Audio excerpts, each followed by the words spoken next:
AGP, arithmetic geometric progression. Arithmetic को geometric progression.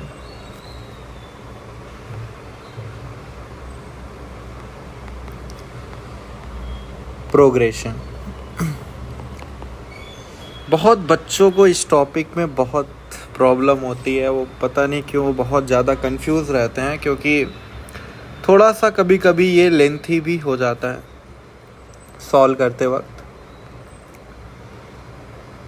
लेकिन हमेशा इसके क्वेश्चन लेंथी नहीं होते।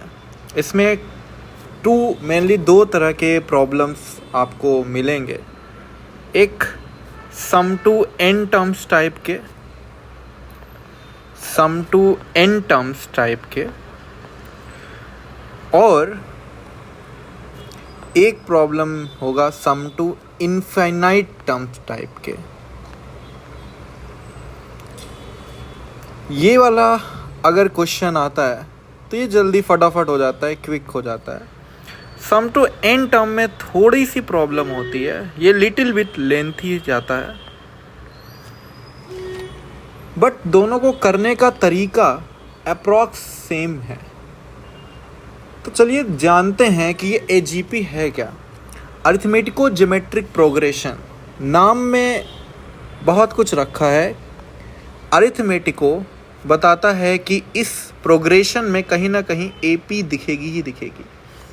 ज्योमेट्रिक प्रोग्रेशन बताता है कि इसमें GP कहीं ना कहीं दिखेगा ही दिखेगा। मतलब AP और GP का कॉम्बो चल रहा होगा। अगर मैं एक एग्जाम्पल लिखूं, फॉर एग्जाम्पल S यानी सम, मैं A से स्टार्ट कर रहा हूं और A में मैं कुछ ऐड करता हूं, फॉर एग्जाम्पल D ऐड करता हूं। तो अभी मैं AP बना रहा हूं। A प्लस D के बाद आया A प्लस 2D, फिर A में एक D और जोड़ा तो यहाँ बन गया 3D। तो आप देख पा रहे होगे क्लियरली, D अगर ऐड करते जाएं तो ये AP चलता रहा है ऐसे एन टर्म तक या इन्फिनिटी तक चलता रहेगा। लेकिन इसमें GP कहाँ है? अब अगर AP के साथ साथ, ये तो अभी सिर्फ AP है, क्या हो अगर मैं यहाँ पे R से मल्टीप्लाई करते चले जाऊँ। फॉर एग्जाम्पल मैंने इसमें R से मल्टीप्लाई किया, अब इसमें फिर से R से मल्टीप्लाई किया तो यहाँ R स्क्वायर बन गया। अब यहाँ फिर से R से मल्टीप्लाई किया तो यहाँ पे R क्यूब बन गया। तो एक साथ इसमें AP तो चल रहा था, अब इसमें GP भी चल रहा है। जैसे नंबर्स में हम एग्जांपल लें, 1 3 5 7 9 ऐसा चल रहा है और इसको इन्फिनिटी तक ले जाते हैं। अब अगर मैं यहाँ पे कुछ मल्टीप्लाई करने लग जाऊँ, फॉर एग्जांपल मैं x से मल्टीप्लाई कर रहा हूँ, 3x 5x square 7x cube 9x to the power 4 और सबको सम में लिख देता हूँ ऐसा कुछ। तो ये AP के साथ साथ GP भी चल रहा है। अगर मैं बोलूँ इसमें AP क्या है, तो AP के अगर आप टर्म्स ऑब्जर्व करो 1 3 5 7, ये सभी क्या हैं? AP के टर्म्स हैं। अगर मैं बोलूँ इसमें GP क्या चल रहा है, तो देखो x कहाँ से स्टार्ट हो रहा है? यहाँ से, सेकेंड टर्म से। मतलब पहले टर्म में x नहीं आया, 1 आया, तो 1 में x मल्टीप्लाई हुआ होगा, फिर x में x मल्टीप्लाई होकर x स्क्वायर बना होगा, x क्यूब बना होगा, और ऐसा चल रहा है। ये GP का टर्म है। तो यहाँ पे AP और इधर GP आ रही है। ठीक है, तुम समझा कि यहाँ AP और इधर GP आ रही है। अब प्रॉब्लम कहाँ होती है? प्रॉब्लम बेसिकली होती है nth टर्म लिखने में। बहुत लोगों को प्रॉब्लम nth टर्म लिखने में होती है। तो देखो nth टर्म लिखने के लिए कोई भी अब सीरीज तुम लिख रहे हो तो हर टर्म इसमें कोई पैटर्न को फॉलो करता है। तो n नंबर पे अगर मैं इस पैटर्न को फॉलो करते जाऊं तो n नंबर पे मुझे nth टर्म क्या मिलने वाला है? तो देखो nth टर्म निकालने का तरीका बड़ा ही सिंपल है। आपने ऑब्जर्व किया कि देखो भैया इसमें AP चल रही है, तो अगर इसमें AP चल रही है तो AP का यार nth टर्म तो हम निकाल ही सकते हैं। अगर मैं पूछूं कि इस AP का nth टर्म बताओ, तो AP का nth टर्म तो मैं एक सबसे पहले Tn ऑफ AP बता देता हूँ। Tn ऑफ AP अगर मुझसे पूछा जाए तो A प्लस n-1D होता है फॉर्मूला nth टर्म AP का। तो पहला टर्म अगर मैं AP में देखूं तो 1 है, n-1 nth टर्म ही हमें फाइंड आउट करना है, और D यहाँ पे आप देखो तो 2 है, तो 1 plus 2n-2 that is 2n-1। ये किसका nth टर्म आया? ये AP वाले प्रोग्रेशन का आया, सीक्वेंस का 2n-1। अगर यही मैं Tn ऑफ जो इसमें GP चल रही है उसका nth टर्म पूछूं, तो GP का nth टर्म निकालना के लिए हमें क्या लगाना पड़ेगा? AR to the power n-1। तो यहाँ पे पहला टर्म क्या है? 1, और कॉमन रेशियो क्या है? x, और x की पावर n-1। सो x to the power n-1 आ गया। तो ये GP का nth टर्म आ गया। अब अगर GP का nth टर्म आ गया तो अब मैं nth टर्म ऑफ AGP लिख लूँगा, और उसको लिखने का तरीका सिंपल है। AP का nth टर्म, क्योंकि AP और GP अगर आप देखो तो AP और GP मल्टीप्लाई में चल रहे हैं, तो AP का nth term that is 2n-1 into GP का nth term that is x to the power n-1 कर दो। तो ये आ गया आपका Tn of AGP, nth term of AGP 2n-1 x to the power n-1, ऐसा कुछ। तो हम AGP को सॉल्व कैसे करेंगे? हम nth टर्म तो फाइंड आउट कर लेंगे। nth टर्म के लिए बस मैंने क्या सीखा हमने कि हमें बस AP का nth टर्म निकालना है। AP को ऑब्जर्व करना है कि इस पूरे सीक्वेंस में AP क्या चल रहा है, इस पूरे सीक्वेंस में GP क्या चल रहा है, दोनों का nth टर्म निकालेंगे और दोनों को मल्टीप्लाई कर देंगे। ठीक है, तो अब हम AGP को सॉल्व करना सीखते हैं। तो मैं इसे एक एग्जाम्पल के थ्रू समझाता हूँ, आपको ज़्यादा अच्छे से समझ में आएगा। फॉर एग्जाम्पल,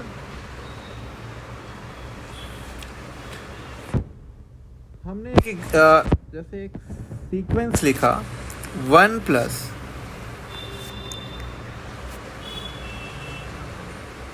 2/2, 3/2 स्क्वायर, 4/2 क्यूब, ऐसा चलता जा रहा है। और nth टर्म में भी क्वेश्चन में गिवन हो सकता है और नहीं भी दिया हो। तो अगर मैं बोलूं कि बताओ सम टू n टर्म आपको फाइंड आउट करना है, आपको Sn फाइंड आउट करना है, sum to n term find out करना है। अच्छा ठीक है, तो अगर मुझे sum to n term find out करना है तो मैं सबसे पहले मेरा काम है यहाँ पे step 1, right nth and n-1th term, ये दोनों टर्म लिखो। Step 2, rewrite the series by multiplying every term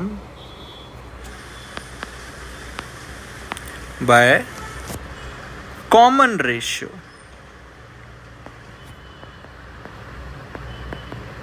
तो कॉमन रेशियो से हर एक टर्म में मल्टीप्लाई कर दो। तो कॉमन रेशियो यार जाहिर सी बात है जीपी का होगा कॉमन रेशियो। जैसे अगर मैं बोलूँ कि यहाँ कॉमन रेशियो कितना है, तो अगर आप देखो इस पूरे में क्या मल्टीप्लाई होता जा रहा है, 2, फिर 2 की पावर 2 हो गया, 2 का क्यूब हो गया, 2 टू दी पावर 4 हो गया। तो इस पूरे सीक्वेंस में 2 बढ़ता जा रहा है ना, तो हम कह सकते हैं कि जो कॉमन रेशियो है वो क्या है, 1/2 है।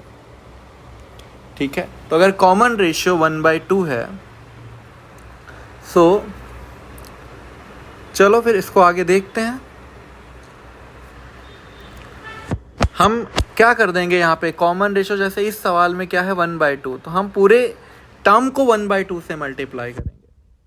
अब स्टेप 3 क्या करेंगे, अच्छा ये जो भी हमने सीरीज को रीराइट किया है, इसमें एक काम और क्या करना है, shift every term by 1 step, एक स्टेप आगे बढ़ा के सारे टर्म को लिख देंगे। कैसे लिखेंगे वो अभी हम देखेंगे। स्टेप 3 क्या करना है, अब क्योंकि आपके पास 2 सीरीज होगा, एक वो जो बिना कॉमन रेशियो के मल्टीप्लाई हुए होगा और एक में हमने कॉमन रेशियो से मल्टीप्लाई करके शिफ्ट कर दिया होगा। तो आपको अब क्या करना है, सब्ट्रैक्ट बोथ द सीरीज, दोनों सीरीज को सब्ट्रैक्ट कर दो।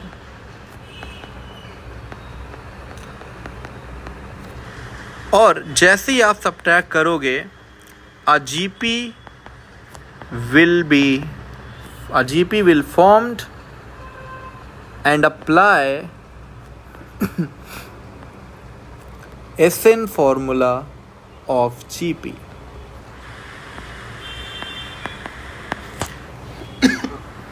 तो चलो इसमें देखते हैं। तो यही क्वेश्चन को समझते हैं सही से। तो ये टर्म कुछ ऐसे चल रहे थे इसके। तो सबसे पहले हमें क्या करना है, इसका nth टर्म लिखना है। तो हम AP का nth टर्म लिखेंगे। AP यहाँ क्या चल रहा है, 1 2 3 4 5 ऐसा चल रहा होगा। तो nth टर्म में जाहिर सी बात है न्यूमरेटर में n आएगा। और अगर आप GP वाला पैटर्न देखो तो 2 2 की पावर 2 2 की पावर 3, लेकिन पावर एक कम चल रही है। जैसे थर्ड टर्म में अगर आप देखो तो पावर 2 है, फोर्थ टर्म में पावर 3 है। तो इसका मतलब nth टर्म में पावर n नहीं होगा, n-1 होगा, ऐसा कुछ। तो अगर आपने nth टर्म लिख लिया तो अब आप n-1th टर्म भी लिख लो। और वो लिखने का तरीका बिल्कुल सिंपल है। इसमें n की जगह पे n-1 करना है। तो nth टर्म के लिए यहाँ पे n-1 आ जाएगा, ऐसा कुछ। और 2 की पावर में एक और पावर कम करोगे तो n-2। तो ये लास्ट वाला जो है ये tn है और ये जो है ये tn-1 है। आई होप आपको इतना समझ में आया। अब देखो बच्चे, अब आपको क्या करना है, अब स्टेप 2 पढ़ो। री right the series by multiplying every term by common ratio. तो अगर मैं देखूं तो कॉमन रेशियो मुझे यहाँ पे कितना दिखा था, 1/2 दिखा था कॉमन रेशियो। तो अब मैं क्या करूँगा, इस पूरे सीक्वेंस में 1/2 से मल्टीप्लाई कर दूंगा। तो 1/2 से मल्टीप्लाई करोगे तो ये 1 क्या बन जाएगा, 1/2 बन जाएगा। ये 2/2 क्या बन जाएगा, 2/2 का स्क्वायर। तो इस बात को फील करो कि हम 1/2 से हर एक टर्म में मल्टीप्लाई करेंगे, हर टर्म को मारेंगे 1/2 से। तो जाहिर सी बात है अगर 1/2 से मल्टीप्लाई कर रहे होंगे तो डिनोमिनेटर की पावर बढ़ जाएगी एक एक। तो 3/2 का स्क्वायर दिख रहा है, ये 3/2 का क्यूब दिखेगा। 4/2 का क्यूब जो दिख रहा है ये 4/2 टू दी पावर 4 दिखेगा। n-1 अपॉन 2 की पावर जो n-2 दिख रहा है वो 2 की पावर n-1 दिखेगा। और n अपॉन जो 2 की पावर n-1 दिख रहा है उसकी एक पावर बढ़ जाएगी तो 2 की पावर n हो जाएगा। बट मैंने क्या कहा है कि इतना ही काफ़ी नहीं है, हर एक टर्म को एक स्टेप से शिफ्ट करो। तो मेरे पास तो एक डिजिटल जुगाड़ है ये शिफ्ट करने का, लेकिन आपको क्या करना होगा, इसको शिफ्ट करने के लिए इसको पहले से ही शिफ्ट करके लिखना होगा। मैं तो इसे लिखने के बाद देखो ऐसा शिफ्ट कर दिया, ये देखो शिफ्ट हो गया। ठीक है, ये शिफ्ट हो गया। अब इसको माइनस कर दो।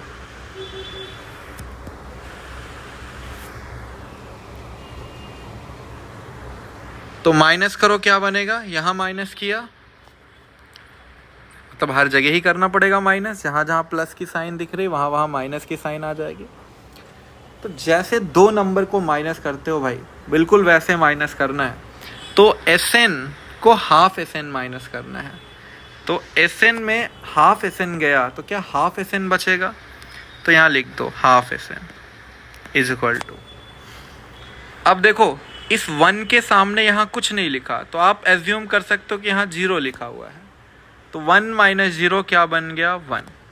अच्छा, अब देखो यहाँ माइनस की साइन लगी हुई है, यहाँ प्लस इधर माइनस, तो 2/2 में से 1/2 माइनस करना है, इस वाले को इससे माइनस करना है, ऐसे इस वाले को इससे माइनस करना है, तो सामने सामने वाले को। और हमने शिफ्ट भी इसीलिए किया है ताकि सेम डिनोमिनेटर वाले टर्म आमने सामने आ जाए। तो 2/2 में 1/2 गया तो प्लस 1/2 बचेगा। 3/2 स्क्वायर में 2/2 का स्क्वायर हटाएंगे तो 1/2 स्क्वायर बचेगा। ऐसे ही 4 में 3 गया 1/2 का क्यूब, ऐसे ही 1/2 की पावर 4। और यहाँ पे क्या बनेगा? तो देखो थोड़ा सा इसको सही से अगर हम शिफ्ट करें तो ये इसके सामने ये वाला टर्म है और ये टर्म बाहर है, तो 2 की power n minus n minus 1 करोगे तो देखो n माइनस n माइनस 1 करोगे तब भी 1 ही तो आएगा। तो यहाँ पे 1/2 to the power n minus 1 हो गया। लेकिन दिक्कत क्या है? दिक्कत ये है कि भैया ये आखिरी वाला टर्म तो बाहर पड़ा हुआ है, इससे तो माइनस करने के लिए ऊपर कुछ है ही नहीं, तो हम इसे विथ साइन यहाँ पे लिख देंगे, क्योंकि माइनस करने से दूसरे वाले टर्म सारे नेगेटिव बन गए होंगे। तो ये negative n/2 to the power n आया। तो हमारा काम देखो, अब मैंने क्या बोला था, जैसे ही तुम दोनों सीरीज को माइनस करोगे अ जीपी विल बी फॉर्म। अच्छा, इसे ए जीपी नहीं पढ़ना, ए जीपी मतलब एक जीपी फॉर्म होगी, विल बी फॉर्म, एक जीपी बनेगी। तो चलो इनको देखते हैं। अगर यहाँ से आप देखो तो 1 में 1/2 मल्टीप्लाई होकर ये बना होगा, क्या यहाँ से यहाँ तक ये पूरे टर्म जीपी में आ गए हैं।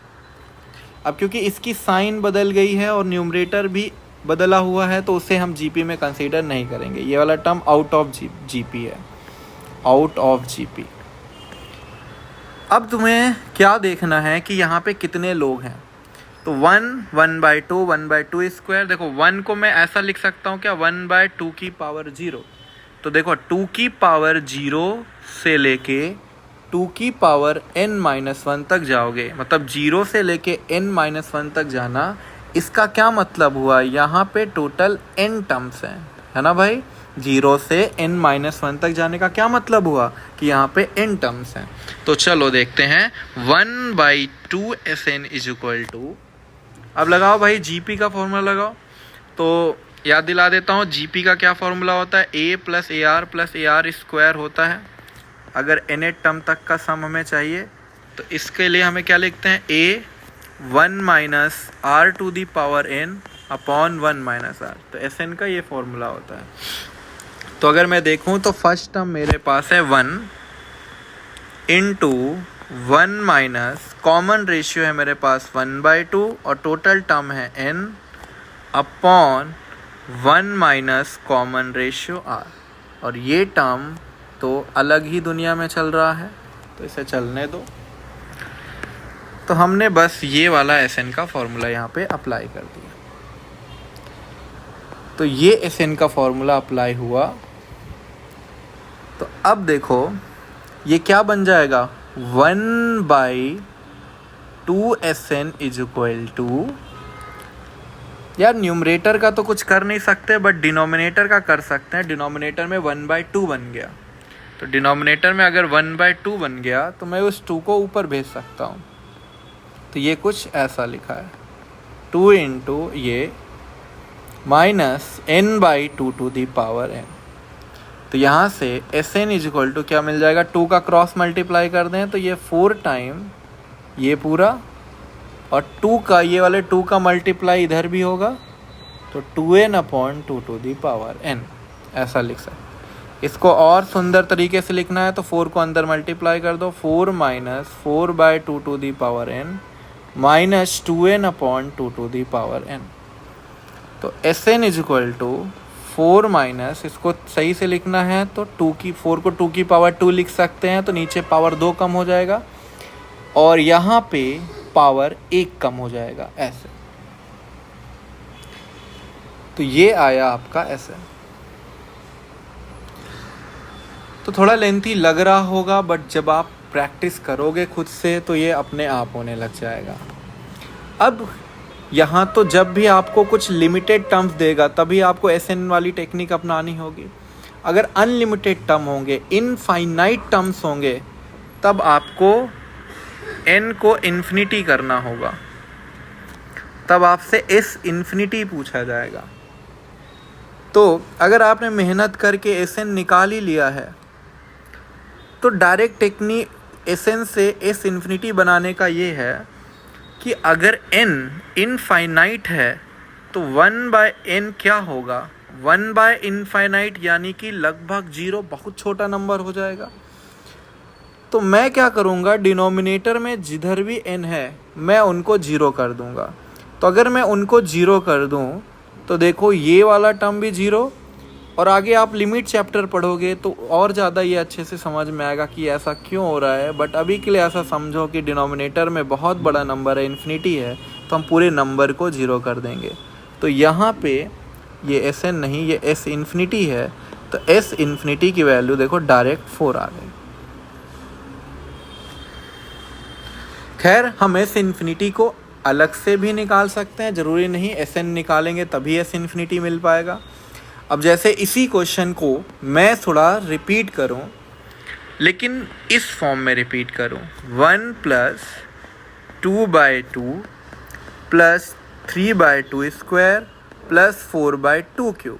इस बार मुझसे n टर्म का सम नहीं पूछा जा रहा, इस बार मुझसे बोला जा रहा भैया सीरीज तो इन्फिनिटी तक जा रही है, टर्म्स इनफाइनाइट है हमारे पास, अब हम इसका सम कैसे निकालेंगे। तो देखो भाई, अब आप क्या कर सकते हो, यहाँ पे करना तो वही है, स्टार्टिंग के 2 स्टेप तो आपको सेम ही रखने हैं। मतलब 2 क्या, स्टेप 1 तो करने की ज़रूरत नहीं है, n टर्म लिखने की ज़रूरत नहीं है, स्टेप 2 और स्टेप 3 तो आपको सेम ही रखना है। तो स्टेप 2 क्या था भाई, कॉमन रेशियो से मारो। तो 1/2 से मैंने पूरे टर्म को मारा, तो ये 1/2 बन गया, ये 2/2 का स्क्वायर बन गया, ये 3/2 का क्यूब बन गया, ये 4/2 की पावर 4, और आगे के टर्म तो आप देख ही पा रहे होगे, और इन्फिनिटी तक ये भी जाएगा। लेकिन हमें क्या करना है, इसको शिफ्ट करके लिखना है। तो चलो इसको शिफ्ट करके लिखते हैं। तो जैसे हम इसको शिफ्ट करेंगे तो ये कुछ ऐसे दिखने लग जाएगा।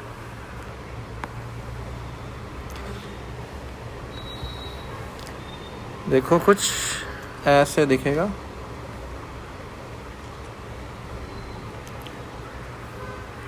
और ऐसा लिखने के बाद हमें क्या कर देना है, इसको माइनस कर देना है।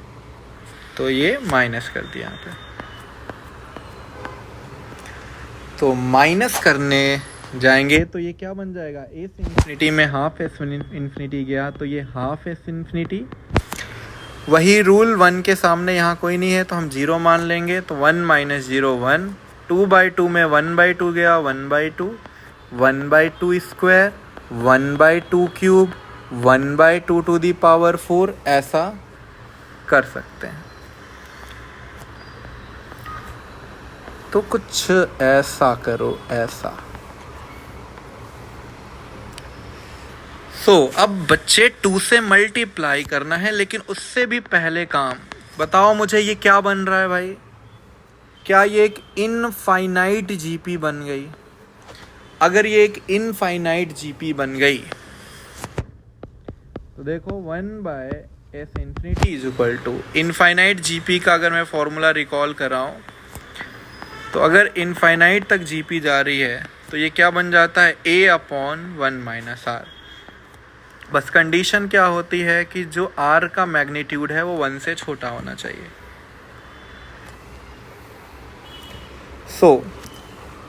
तो R यहाँ पे 1/2 है, 1 से छोटा नंबर है, तो हम ये इन्फिनिटी जीपी का फॉर्मूला लगा सकते हैं। तो पहला टर्म है 1/1 - common ratio that is 1/1/2 that is 2 के बराबर। तो S infinity half S infinity is equal to 2। तो S infinity is equal to क्या हो जाएगा, 2 2 जा 4। तो हम देखो डायरेक्ट ये 5 लाइन में मुश्किल से हो जाएगा इन्फिनिटी वाला। ये n वाले में थोड़ा सा टाइम लगता है n से डील करने के लिए। हमने Sn से भी S इन्फिनिटी निकाला 4 आया, और डायरेक्ट S इन्फिनिटी निकाला तब भी 4 आया। तो ये दो, अगर इतना बात आप समझ गए तो आप AGP सॉल्व कर ले जाओगे। AGP सॉल्व करने में कोई तकलीफ नहीं आने वाली, ठीक है। तो चलो अब हम एक और क्वेश्चन लेते हैं, जेई मेंस का ही क्वेश्चन ले लेते हैं डायरेक्ट।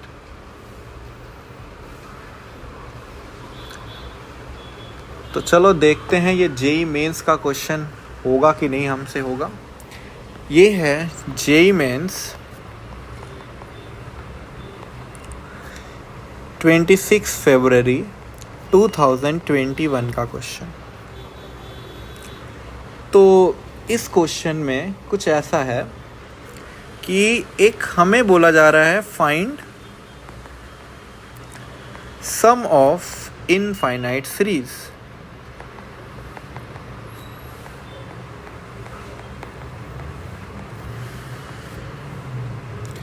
तो सम ऑफ इनफाइनाइट सीरीज हमें बताना है। तो इनफाइनाइट सीरीज सुन के थोड़ा सा रूह को सुकून मिलना चाहिए, क्योंकि भैया n के झंझट में फिर हमें नहीं फंसना होगा। तो 1 प्लस ये जेई मेंस की क्वेश्चन में जो सीरीज दिया हुआ है 7/3 का क्यूब, सॉरी 3 का स्क्वायर, प्लस इसके बाद क्या आएगा भाई 12/3 का क्यूब। पैटर्न देखो बताओ, अगले क्या आएगा 17/3 to the power 4, 22/3 to the power 5। ऐसा कहाँ तक गया है, इनफाइनाइट तक गया है।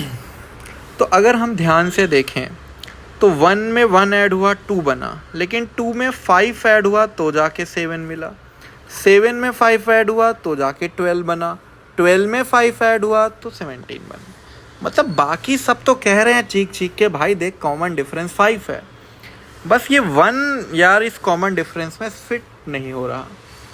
तो अगर ऐसा है तो हम इस 1 को अलग से रखेंगे, हमें इस 1 से मतलब नहीं है।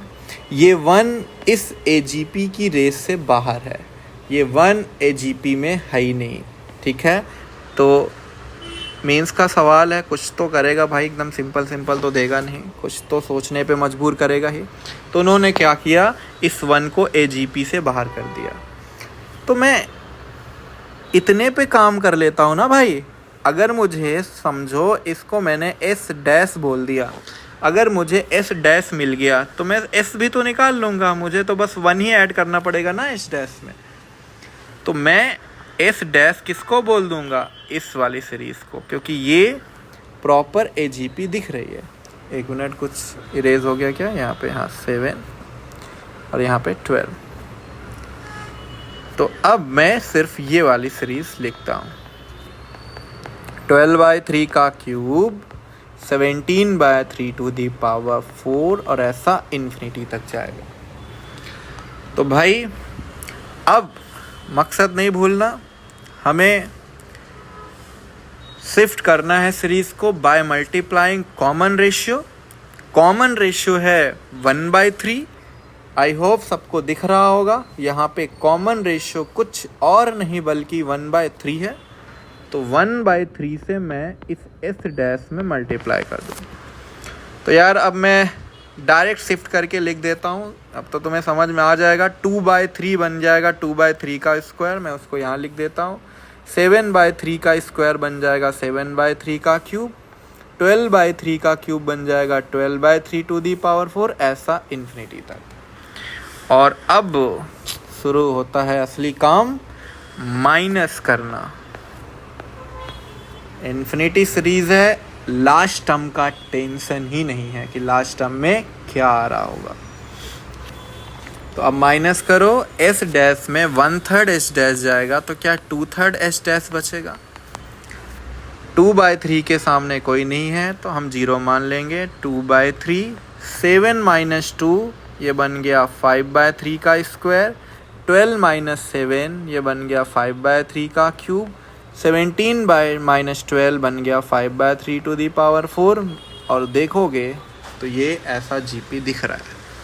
अब यहाँ पे एक और ट्विस्ट है कि इन सब के पास न्यूमरेटर सेम है, बस डिनोमिनेटर में जीपी चलता जा रहा है, लेकिन इसका न्यूमरेटर अलग है। तो इसका मतलब जो जीपी बन रही होगी वो सिर्फ यहाँ से यहाँ तक बन रही है। तो कोई दिक्कत नहीं, इन्फिनिटी से एक टर्म हट भी गया तो इन्फिनिटी तो इनफाइनाइट टर्म पहले थे, अब भी इनफाइनाइट टर्म ही रहेंगे। तो 2/3 एस डैश, इस 2/3 को लिखा रहने दो, प्लस अब लगाओ इनफाइनाइट जीपी का फॉर्मूला। तो पहला टर्म क्या है भाई, 5/3 का square upon 1 minus common ratio क्या है। तो अगर आप कॉमन रेशियो देखो तो 1/3 है, तो यहाँ पे 1/3 लिख लेंगे ऐसा। तो इसको मैं थोड़ा सही से लिखूँ तो 2/3 प्लस 5/9, और देखो ये 1/3 डिनोमिनेटर में 1 - 1/3 बन जाएगा 2/3, तो इसका 3 ऊपर जाएगा और 2 नीचे रहेगा, तो ये 3 3 जा 9 हो गया। तो इसको मैं थोड़ा सही से लिखूँ तो ये 2/3 प्लस 5/6 हो गया। और सही से लिखूँ तो इसको मैं क्या लिख सकता हूँ भाई, 4 नहीं मैं 2 से मल्टीप्लाई कर दूँ ऊपर नीचे यहाँ पे, तो ये 4 क्या बन जाएगा 4/6, तो ये 9/6 हो गया। और यहाँ पे क्या है टोटल 2/3 एस डैश। तो देखो एस डैश की वैल्यू पता चल जाएगी क्या, 9/6 इंटू 3/2। तो देखो ये 3 2 जा 6, तो एस डैश की वैल्यू आ गई 9/4। तो अगर एस डैश की वैल्यू 9/4 आ गई, लेकिन हमारा मकसद एस डैश निकालना नहीं था, हमारा मकसद क्या निकालना है, एस निकालना है। तो एस निकालो, तो एस निकालने के लिए क्या करना पड़ेगा, 1 प्लस एस डैश करना पड़ेगा, है ना भाई, यही तो देखा था। एस क्या है, 1 प्लस एस डैश। तो हमने एस डैश एजीपी में लाके एस डैश निकाला था। अब हम 1 प्लस एस डैश यानी कि 1 प्लस 9/4 करेंगे, तो ये कितना बन जाएगा 13/4। तो इसका आंसर आ जाएगा 13/4। तो सोचो जेईई मेंस में एजीपी से कैसे डायरेक्ट क्वेश्चन, और बहुत टफ नहीं है ये क्वेश्चन, हाँ आसान ही सवाल है, समझ में आ रहा है ना। चलो एक और लास्ट क्वेश्चन कर लेते हैं, तो आपको एजीपी और क्लियर हो जाएगी। तो लास्ट क्वेश्चन ये है, s is equal to 2 to the power 1/4 into 4 to the power 1/8 into 8 to the power 1/16 into 16 to the power 1/32, और ये ऐसा इन्फिनिटी तक मल्टीप्लाई है। देखने में लगेगा सर यहाँ तो मल्टीप्लाई है, सीरीज़ कहाँ से लगेगा, सीरीज़ में तो सम आता है। भाई अगर मैं बेस को सेम बना लूँ तो क्या पावर ऐड नहीं हो जाएंगे। सो s इज इक्वल टू, ये 2 की पावर 1/4 लिखा रहने देते हैं, 4 को मैं क्या लिख सकता हूँ 2 की पावर 2, तो ये 2/8 बन जाएगा, पावर ऊपर मल्टीप्लाई हो जाएगा। इसको 2 की पावर 3 लिखेंगे तो ये 3/16, इसको 2 की पावर 4 लिखेंगे तो 4/32, तो ऐसा इन्फिनिटी तक ये जाएगा।